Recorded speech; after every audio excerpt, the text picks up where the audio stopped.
تجوید with sister Sadia. السلام علیکم ورحمۃ اللہ وبرکاتہ. وعلیکم السلام ورحمۃ اللہ وبرکاتہ. جی، تو آج میں اپنے تجوید کے سیشن میں ہم تھوڑا سا ریویو کریں گے، کیونکہ ریویو کی ضرورت مجھ سمیت آپ سب کو، ہم سب کو ہوتی ہے، کیونکہ ہم اپنے ایک روٹین میں کام کر رہے ہوتے ہیں اور پھر ہم اس کی جو ایک چیز ہوتی ہے، ایک فوکس، ایک انٹینشن، اس کو کہیں نہ کہیں ہم لوز کر جاتے ہیں. تو ہر تھوڑے دن میں ہم لوگوں کو ایک ریویو کی ضرورت ہوتی ہے، اور پھر بیچ میں بریک آ جائے تو بہت ضروری ہو جاتا ہے. تو میں ایک کوئک سا ریویو دوں گی اب تک ہم لوگوں نے جو کچھ بھی پڑھا ہے، تاکہ ہم ایک دوبارہ سے اس کو اچھی طریقے سے ریکال کر سکیں اور پھر نئے موٹیویشن کے ساتھ نئی چیزیں سیکھ سکیں. تو انشاءاللہ تعالی میں جو ہے یہ کہوں گی کہ سب سے پہلے ہم نے تجوید کی اہمیت اور فضیلت ہم نے بہت ڈیٹیل میں پڑھ چکے ہیں کہ ہم تجوید کیوں سیکھ رہے ہیں، تجوید کا مقصد کیا ہے. تو اللہ تعالیٰ نے قرآن مجید میں فرمایا الذین آتیناہم الکتاب یتلونہ حق تلاوتہ، کہ جن لوگوں کو ہم نے یہ کتاب دی وہ اسے اس طرح پڑھتے ہیں جس طرح اس کو پڑھنے کا حق ہے. تو اور ہم نے پڑھا تھا کہ اس کو پڑھنے کا حق کیا ہے، کہ ہم اس کو اللہ کا کلام سمجھیں، اس کو صحیح مخارج اور اس صحیح طریقہ، صحیح رولز کے ساتھ پڑھیں. قرآن کے معنی آنے چاہیے، اس کی تفسیر پڑھنی چاہیے، اور پھر اس پر عمل کرنا چاہیے، اور پھر اس کو دوسروں کے ساتھ شیئر بھی کرنا چاہیے. اور پھر ہم نے قرآن کی ہی ایک اور آیت پڑھی تھی وَرَتِّلِ الْقُرْآنَ تَرْتِیلًا، کہ قرآن کو خوب ٹھہر ٹھہر کر اور اطمینان کے ساتھ پڑھو. پھر ہم نے دیکھا کہ اس کے بارے میں کافی احادیث بھی موجود ہیں کہ رسول اللہ صلی اللہ علیہ وسلم نے فرمایا کہ زَيِّنُوا الْقُرْآنَ بِأَصْوَاتِكُمْ، قرآن کو اپنی آواز سے خوبصورت بناؤ.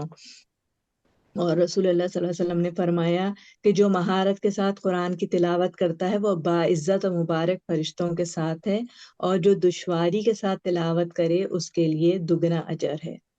اور یہ جو ابھی میں نے اس سے پہلے کہا نا وَرَتِّلُ الْقُرْآنَ تَرْتِیلًا، تو ترتیل کے معنی میں ہی تجوید کا مفہوم ہے کہ ترتیل کی جو ایکسپلین کیا گیا کہ ترتیل کیا ہے، یعنی ٹھہر ٹھہر کر پڑھنا، تو وہ اس کے میننگ ہے کہ وہ تجوید کے ساتھ ادا کرنا. تو ہم نے پھر دیکھا کہ تجوید کے لفظی معنی میں بھی یہی آتا ہے کہ اس کو عمدہ کرنا، خوبصورت بنانا، امپروو کرنا. اور پھر ہم نے یہ بھی دیکھا تھا کہ تجوید کیسے شروع ہوئی، کہاں سے اس کے رولز آئے، اور پھر اللہ تعالیٰ نے جو ہے نا 7 احراف پہ قرآن کو نازل کیا، اور جو ہے اور پھر ان سب پر ایمان لانا بھی ضروری ہے اس کے مطابق. اور پھر میں نے یہ بتایا تھا کہ امام ابن الجزری جو تھے وہ تجوید کی پہلی کتاب انہوں نے لکھی، پہلی پوم انہوں نے لکھی تجوید پر، مقدمۃ الجزریہ. اور اس کے بعد جو ہے اس کے علاوہ بھی کئی لوگوں نے کتابیں لکھیں، مگر ان کی کتاب امام ابن الجزری کی کتاب سب سے زیادہ مقبول ہوئی. تجوید کی سب سے پہلی کتاب خلیل احمد فرائدی نے لکھی.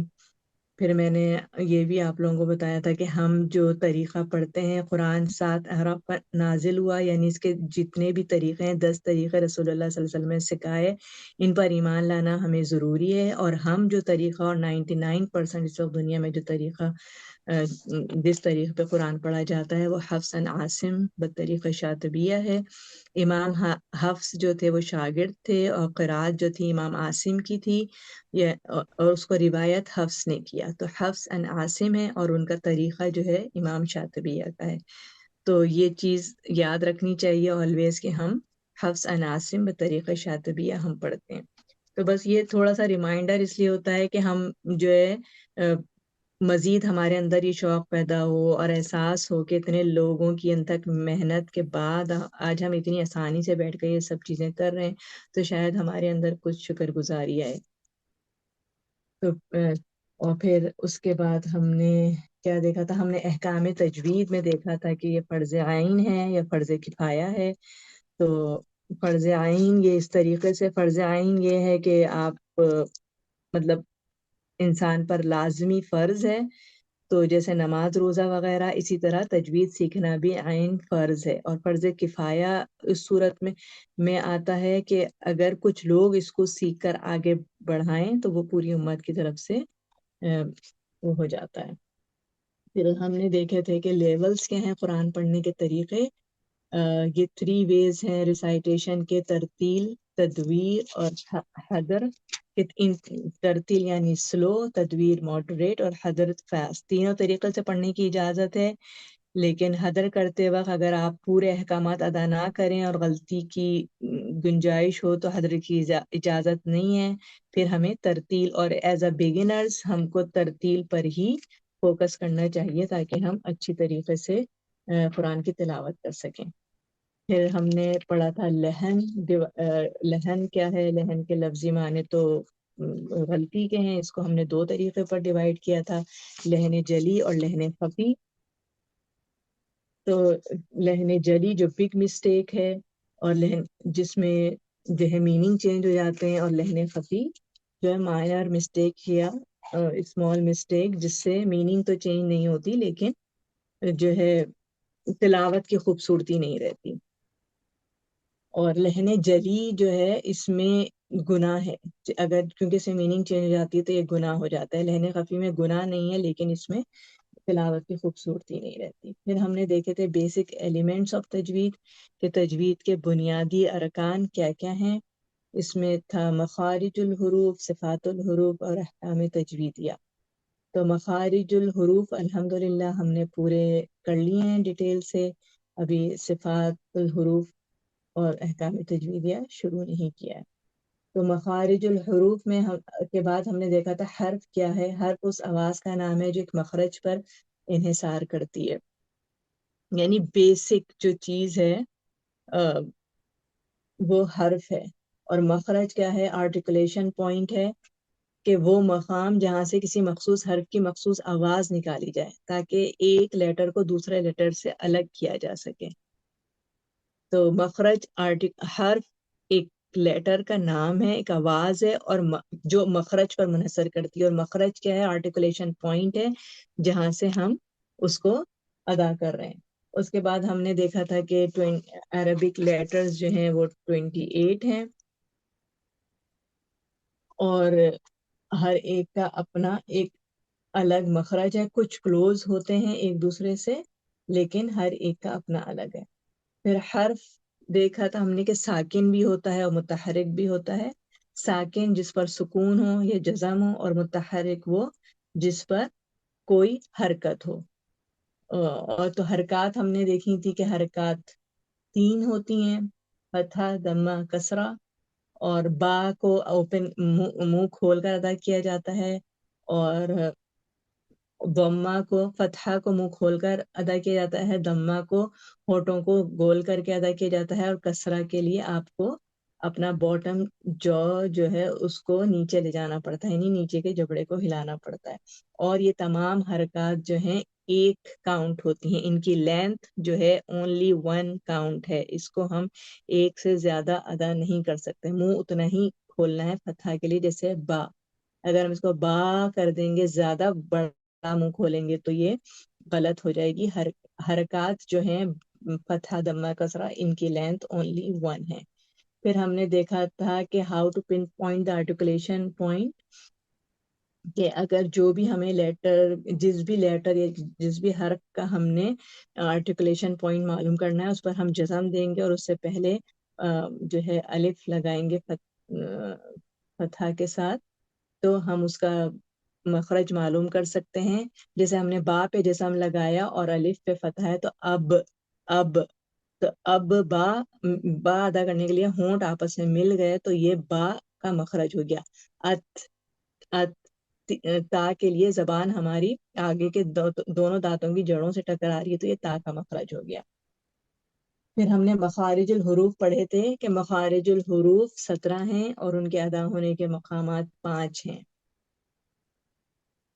تو 17 مخارج ہیں، 28 لیٹرز میں نے آپ کو بتایا، اس میں سے 17 مخارج ہیں اور ان کے ادا ہونے کے مقامات 5 ہیں. 5 مقامات کون کون سے ہیں؟ الحمدللہ ہم نے ڈیٹیل میں بہت اچھی طریقے سے اس کو پڑھا ہے. 5 مقام ہے: الجوف ہالو پلیس، الشفتین لپس، الحلق تھروٹ، الخیشوم نیزل ساؤنڈ، اور اللسان یعنی ٹنگ. تو مخارج الجوف کیا تھا؟ دا ہالو پلیس، کے منہ کے اندر کا خالی حصہ. اور الف واو اور یا کے لیے کوئی خاص جو ہے آرٹیکولیشن پوائنٹ نہیں ہے، یہ منہ کے خالی حصے سے ادا کرتے ہیں. اور یہی 3 لیٹر حروف مدہ بھی ہیں، یعنی ان کی لینتھ 2 کاؤنٹ ہوتی ہے. کب؟ اگر الف مدہ، جب الف سے پہلے فتحہ ہو تو الف جو ہے مدہ بن جاتا ہے. اگر واو سے پہلے دمہ ہو، واو ساکنہ سے پہلے اگر دمہ ہو تو واو کو ہم 2 حرکت پڑھتے ہیں، یہ مد طبعی کہلاتا ہے. اور اگر یائے ساکنہ سے پہلے کسرہ ہو تو یہ یائے مدہ بن جاتا ہے. تو پہلے والی حرکات میں نے آپ کو بتائی، فتحہ دمہ کسرہ، اس کی لینتھ صرف 1 کاؤنٹ ہوتی ہے. اور حروف مدہ جب یہ بن جاتے ہیں الف واو اور یا اپنی مخصوص کنڈیشن کے ساتھ، تو یہ اس کو ہم 2 حرکت تک اسٹریچ کرتے ہیں. ٹھیک ہے، مخارج پہ آ جاتے ہیں. مخارج الف واو اور یا پہلا مخرج ہو گیا ہے. دوسرا مخرج ہے الشفتین یعنی لپس. لپس سے ادا ہوتے ہیں با، میم، واو اور فا. اس کو میں نے بہت ڈیٹیل میں ایک لیٹرز بتا دیا، یہ صرف ریویژن چل رہا ہے تو اس کی ڈیٹیل میں نہیں جاؤں گی. لیکن جب بھی آپ لیٹر با ادا کریں، آپ کو پتا ہونا چاہیے آپ کے لپس کہاں ٹچ ہو رہے ہیں. میم ادا کرتے ہوئے آپ کے لپس کہاں ٹچ ہو رہے ہیں. واو اور فا یہ چاروں جو ہیں لپس لیٹرز ہیں، شفتین کہتے ہیں. نمبر 3 ہمارا ہے تھروٹ یعنی کہ حلق.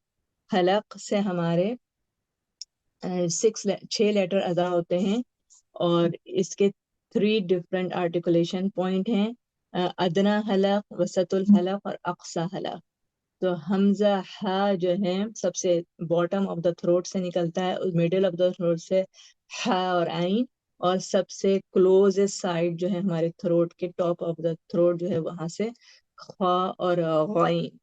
تو ہوپ فلی آپ نے ان سب چیزوں کی اچھی طریقے سے پریکٹس کی ہو اور آپ اچھی طریقے سے اب پوائنٹ آؤٹ کر سکیں کہ کہاں سے عین ہا نکل رہا ہے اور کہاں سے غین خا نکل رہا ہے. ٹھیک ہے، اب اس کے بعد ہمارا 4 ہے نیزل ساؤنڈ الخیشوم. اس سے ہمارے میم اور نون، ایون دو میم جو ہے ہم نے لپس لیٹرز میں بھی پڑھا ہے، میم کا مخرج جو ہے ہونٹ مخرج تو وہی ہے، میم ہونٹوں سے ادا ہوگا، لیکن اس کا ساؤنڈ انکمپلیٹ ہوتا ہے جب تک کہ ہم اس کو غنہ نہیں کرتے، وہ کمپلیٹ نہیں ہوتا.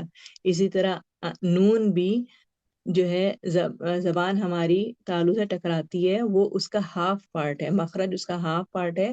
جب تک ہم اس میں غنہ ایڈ نہیں کرتے اس کا جو مخرج کمپلیٹ نہیں ہوتا. تو یہ نیزل ساؤنڈ جو غنہ ہے، غنہ کہلاتا ہے. یہ میم اور نون کے ساتھ اٹیچ ہے، اسپیشلی جب میم اور نون پر شدہ آئے، شدہ کے ساتھ یہ کمپلسری ہے. پھر اس کے بعد ہم نے دیکھے تھے لسان، ٹنگ لیٹرز جو زبان سے ادا ہونے والے. تو اس سے جو ٹوٹل اب ہم جتنے پڑھ لیے اس کے علاوہ جتنے لیٹرز بچ جاتے ہیں، تو یہ ٹوٹل 18 لیٹرز ہیں جو زبان سے ادا ہوتے ہیں. ان میں سے کچھ لیٹرز ہیں جن کا سیم آرٹیکولیشن پوائنٹ ہے، جیسے ث، ذال، وا، لیکن ان میں کیا ڈفرینشیٹ ہے کہ کچھ لیٹرز ہیوی ہوتے ہیں، کچھ لائٹ ہوتے ہیں، اور ان میں کچھ صفات کا فرق ہوتا ہے جس کی وجہ سے ہم اس کو ڈفرینشیٹ کر سکتے ہیں آپس میں. ادروائز ان کا آرٹیکولیشن پوائنٹ سیم ہے. ٹھیک ہے، اب الحمدللہ یہاں تک ہمارا ایک کوئک ریویو تو جو ہے وہ ہو گیا ہے الحمدللہ. ہوپ فلی آپ سب کو اس سے فائدہ ہوا ہوگا. جو کچھ اب تک ہم نے پڑھا ہے آپ نے اس کو ریویو کیا کریں. اور کیونکہ اب نیکسٹ جو میں آپ کو شروع کرنے والی ہوں وہ ہیں صفات الحروف. مخارج الحروف ہم کمپلیٹ کر لیا ہے ہم نے، یہاں پر تمام لیٹرز کے مخرج ہم نے ڈیٹیل میں پڑھ لیے ہیں. اب انشاءاللہ ہم نیکسٹ کلاس سے اپنے صفات الحروف شروع کریں گے کہ کیا کیا صفات ہیں لیٹرز کی، تو وہ بھی ڈیٹیل میں پڑھیں گے انشاءاللہ. تو میں آپ سب سے امید کرتی ہوں کہ آپ سب ایک ایک لیٹر کو اپنے فوکس کریں، کیونکہ دیکھیں قرآن کو تو رسول اللہ صلی اللہ علیہ وسلم نے کہا ہے کہ ایک حرف ادا کرنے پر 10 نیکیاں ہیں، اور ایک حرف ہے وہ الف، یا آپ با یا کچھ بھی پڑھ رہے ہیں، الف لام میم جب پوچھا گیا تھا تو رسول اللہ صلی اللہ علیہ وسلم نے کہا تھا کہ الف لام میم پڑھنے پر 30 نیکیاں ہیں۔ تو ہم جو ہے نا بس زیادہ زیادہ نیکیاں سمیٹنے والے بنے اور قرآن مجید کو اس کا حق ادا کر کر پڑھنے والے بننا ہے۔ ہمارا ٹارگٹ یہ ہونا چاہیے کہ ہم قرآن کو اس کا حق دیں۔ اور ہم نے اب تک جتنا پڑھا ہے، جتنے لیٹرز ہم نے مخارج پڑھ لیے ہیں، تو ہم کوشش یہ ہونی چاہیے کہ ایک لیٹر بھی ہمارے منہ سے ایسا نہ نکلے جو اس کے صحیح مخرج سے ادا نہیں ہو رہا ہو۔ تو الحمدللہ اب ہم جب پورا قرآن پڑھیں گے انشاءاللہ صحیح مخرج کے ساتھ اور صحیح صفات کے ساتھ، تو پورے قرآن میں 3,22,617 حروف ہیں، اور اگر ہم دیکھیں کہ ایک حرف پر ہم کو 10 نیکیاں مل رہی ہیں، تو انشاءاللہ اللہ سے امید ہے کہ ہم جو ہے نیکیاں سمیٹنے والے بنیں۔ اور ہم بس میری تو یہی کوشش ہے اپنے لیے بھی اور آپ سب کے لیے بھی کہ ہم کو قرآن مجید کو اس کا حق دے کر پڑھنے والا بنے۔ ہم کو جلدی نہیں مچانی ہے، ہم کو ایک ایک لیٹر کو اس کا حق دینا ہے، ہر مخرج کے ساتھ اس کو ادا کرنا ہے۔ اور یہ اتنی ڈیٹیل میں بتانے کا مقصد بھی یہی ہے کہ بس آپ نے فوکس کیا کرنا ہے، آپ نے فوکس صرف اور صرف ایک لیٹر لیں اور اس پر فوکس کریں، اس کی ڈیپتھ میں جانے کی کوشش کریں، اس کو کس طریقے سے ادا کرنا ہے، اس کو کیا اس کے اوپر حرکت ہے اور یہ حرکت کیا بن رہی ہے۔ مطلب آپ جتنا ٹائم لگائیں گی اتنا آپ کے اندر پرفیکشن آئے گی۔ تو میں آپ سب سے امید کرتی ہوں کہ آپ سب ان پورے اپنے نوٹس کو ریویو کریں گی نیکسٹ سیشن شروع ہونے سے پہلے، کیونکہ میں صفات شروع کرنے والی ہوں نیکسٹ ویک سے۔ تو میں چاہوں گی کہ مخارج جو ہم پورے ڈیٹیل میں پڑھ چکے ہیں وہ ہر اسٹوڈینٹ کو بہت زبانی یاد ہونے چاہیے کہ کون سا مخرج کیا ہے، کون سا لفظ کہاں سے ادا ہوتا ہے۔ تو جب اگر اتنی پرفیکشن ہوگی تو ہی ہم نئی چیز سیکھنے کے قابل ہوں گے۔ اگر پرانی چیز پکی نہ ہو تو نئی چیز سیکھنے کا پھر اتنا فائدہ نہیں ہوتا۔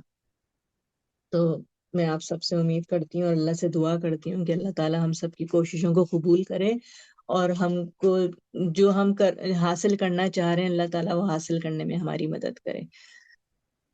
سبحانک اللہم و بحمدک اشہد ان لا الہ الا انت نستغفرک و نتوب الیک۔ اب ہماری ریسائٹیشن کا ٹائم ہے، تو انشاءاللہ